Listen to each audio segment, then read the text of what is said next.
बालक काशी से पढ़ करके आया, खूब विद्वान बन के आया, अपने पिताजी के पास आकर के बोला, पिताजी मैं सब कुछ पढ़ के आया हूं, आप जहां से चाहो पूछ लो।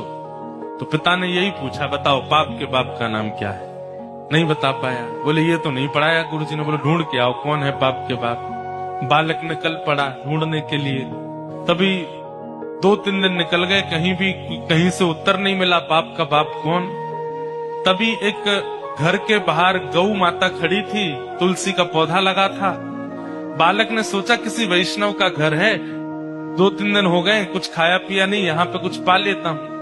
उस घर में जैसे ही प्रवेश किया, वो किसी वैष्णव का घर नहीं था, एक वैश्या का घर था।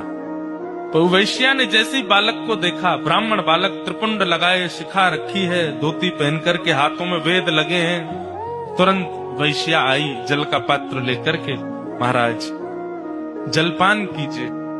तो ब्राह्मण ने तुरंत जल लिया, पान किया, पान करके बोली, ये घर मुझे लगता है किसी वैष्णव का है, गोबर का चौका लगा है, बाहर गैया है, तुलसी का पौधा है, आप निश्चित ही कोई वैष्णव हैं।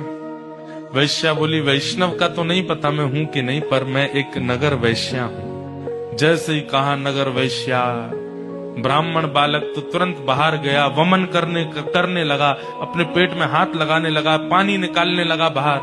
वैश्या बोली, क्या कर रहे हैं आप? बोले, पाप का बाप ढूंढने निकला था, वो तो मिला नहीं, तुम्हारे घर पर आके जल पी लिया, पाप और कर दिया मैंने। अरे तुम्हारे घर का पिएंगे हम, तुम्हारे हाथ का खाएंगे हम। जैसे ही सुना कि पाप के बाप को खोजने निकले थे, वैश्या ने मन में सोचा, ज्यादा दूर नहीं जाने दूंगी, यहीं मिलाती हूं।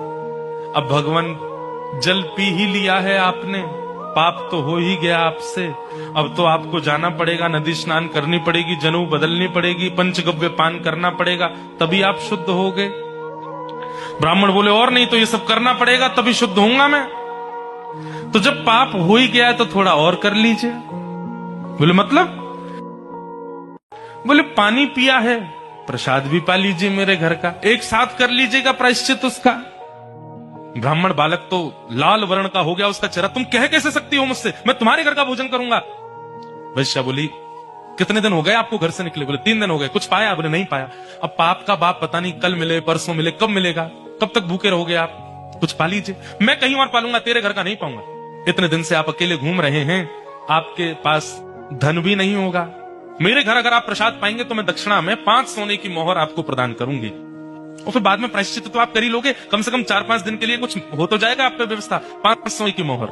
बालक ने कहा, 5 सोने की मोहर ठीक है, मैं पा तो लूंगा, लेकिन मैं अपने हाथ से बनाऊंगा, तुम्हारे हाथ से बना हुआ नहीं पाऊंगा।